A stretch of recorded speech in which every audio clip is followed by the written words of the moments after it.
नमस्कार मित्रों, राधे राधे। मैं हूं आचार्य शरद राधे दीक्षित और आज मैं आपको बताने वाला हूं ज्योतिष के उन सूत्रों के लिए जिन सूत्रों के आधार पर, जिन फॉर्मूलों के आधार पर जन्म कुंडली में धनवान योग देखा जाता है।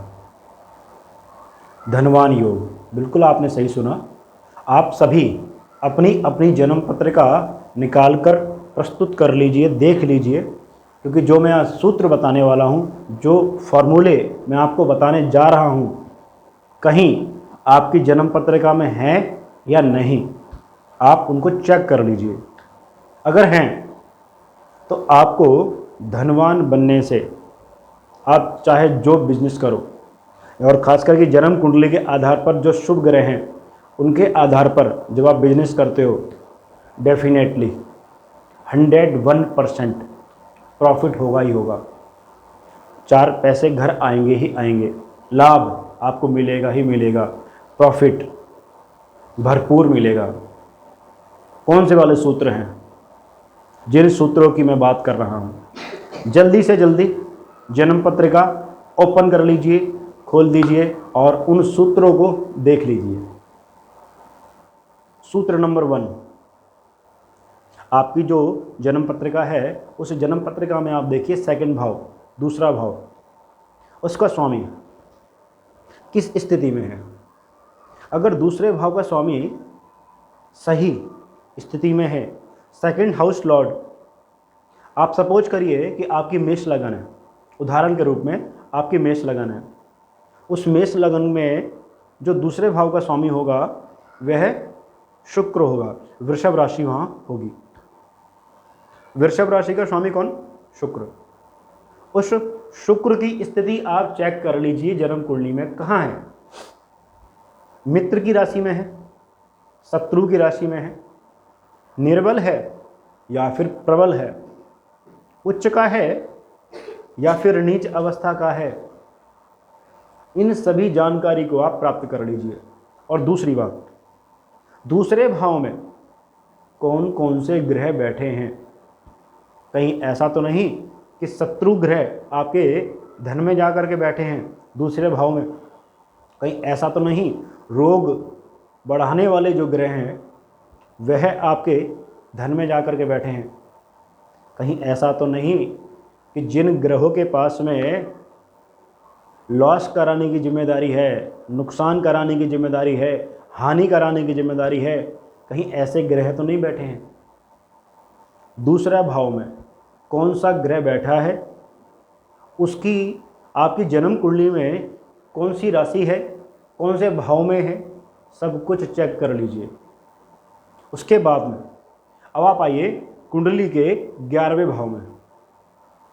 कुंडली का जो 11वां भाव है, जब आप कुंडली में प्रथम भाव से गिनना शुरू करते हैं, 1 2 3 4 5 6 7 8 9 10 11 और एवं 12, ठीक।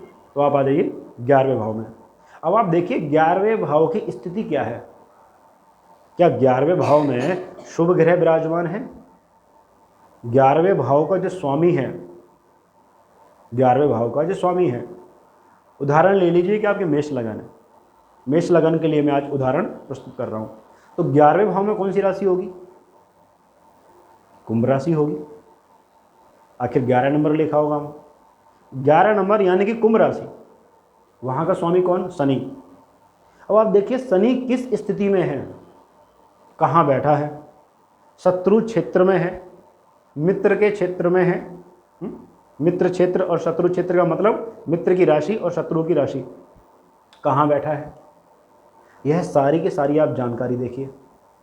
उसके बाद में उच्च का है या फिर नीच का है, प्रबल है, दुर्बल है, कुमार अवस्था में है, मृत अवस्था में है, वृद्धावस्था में है, उसकी अवस्था कौन सी है? और साथ में एकादश भाव 11वें भाव में कौन कौन से ग्रह बैठे हैं।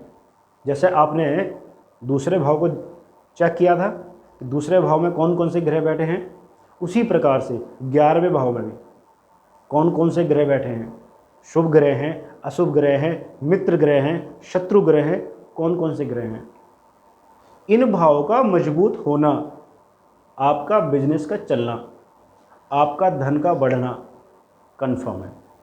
अगर यह 2 भाव कमज़ोर अवस्था में हैं, सारा जीवन निकल जाएगा, धन कमाते कमाते हाथ कुछ नहीं आएगा, सारा जीवन निकल जाएगा बिजनेस में घिसते घिसते, बिजनेस करते करते करते करते बुढ़ापा आ जाएगा, कुछ हासिल नहीं होगा। कुंडली के यह 2 भाव बड़े ही महत्वपूर्ण भाव हैं, इनको आप चेक करिए, दिखाइए, किसी सही से ज्योतिषी से आप परामर्श लीजिए। अगर ये 2 भाव आपकी जन्म कुंडली के प्रबल हो गए तो मैं समझता हूँ आपको धनवान बनने से कोई नहीं रोक सकता। ज्योतिष का भी यही सिद्धांत है। इन दोनों भावों के स्वामी और वहाँ पर बैठे हुए ग्रह बड़ा ही मायने रखते हैं। इन 2 भावों को सही रूप से सही कर लीजिए, मैं समझता हूँ कि हर चीज़ अच्छा हो जाएगा।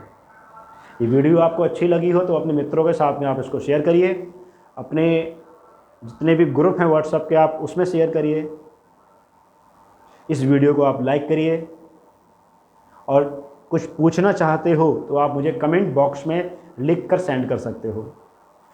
अगर आप पर्सनली कुंडली दिखवाना चाहते हो तो देखो नंबर चल रहा है, आप उस पर संपर्क कर सकते हो। मिलते हैं अब एक और नए सूत्र के साथ में, नई एक और ज्योतिषीय जानकारी के साथ में। तब तक के लिए जय श्री राधे, जय श्री कृष्ण।